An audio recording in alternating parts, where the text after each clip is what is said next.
Picture this, a grand house, a wealthy family celebrating. Everything seems perfect, but by the end of the night, their entire world will be absolutely shattered by a single knock on the door.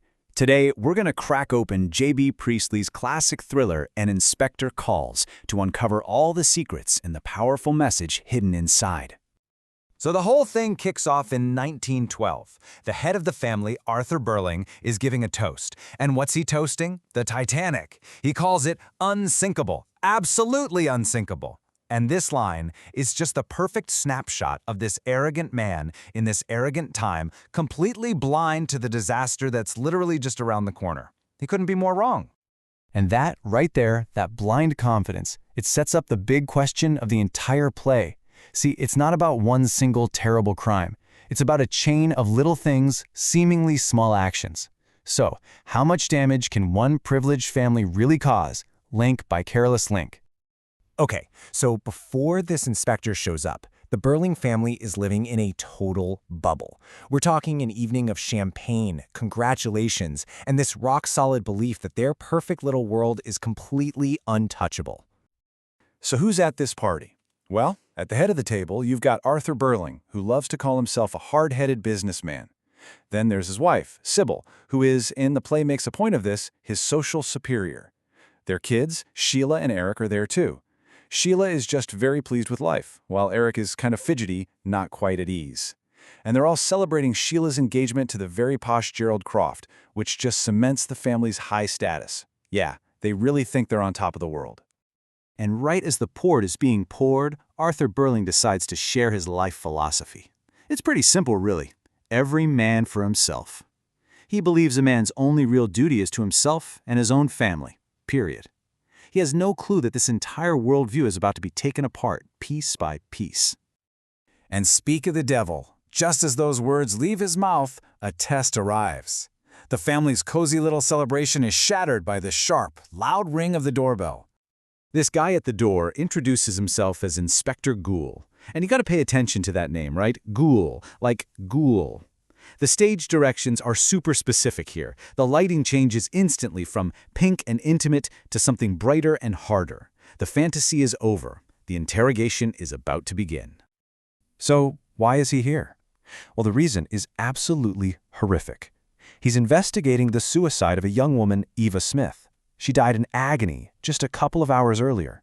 And he tells them that a diary she left behind has led him straight to their front door. And this, right here, is the inspector's whole game plan. See, he's not looking for one bad guy, one single culprit. He's investigating what he calls a chain of events. And he's pretty sure that everyone in this room is a link in that chain, a chain that ended with a young woman's death. And with that, the interrogation kicks off. The inspector is incredibly methodical. He goes after each member of the family one by one to unravel their part in this whole tragic story. And the way he does it, it's so systematic, it's almost surgical. He sets the order of battle right then and there. He's starting with Arthur, and he's going to work his way through the entire family, exposing every single secret link in this awful chain. First on the chopping block, Arthur Burling. He admits it pretty easily, actually.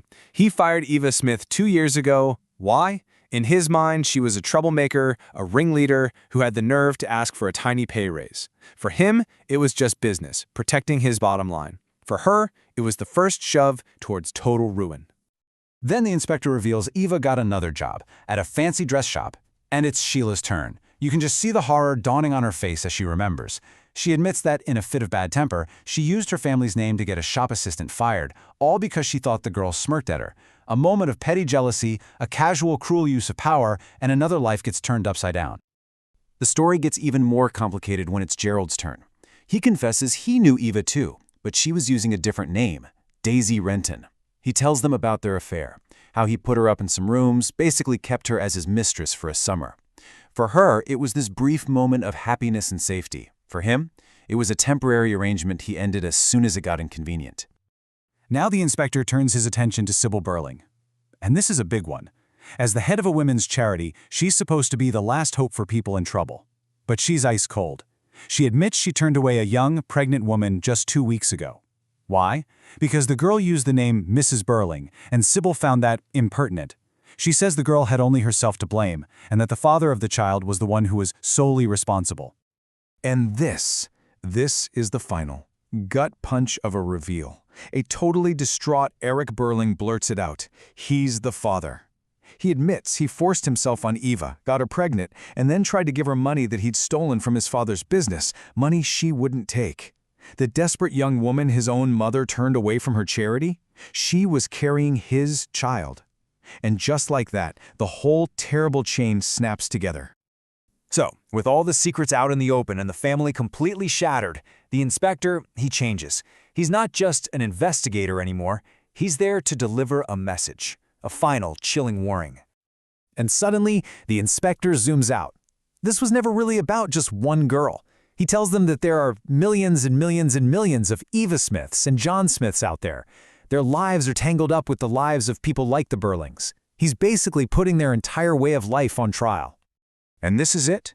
This is the heart of the entire play, a direct takedown of Arthur Berling's every man for himself speech.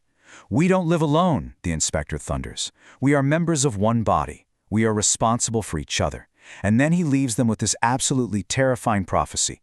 If people don't learn that lesson, they will be taught it in fire and blood and anguish. And then he just walks out. But wait, just when you think it's over, it's not.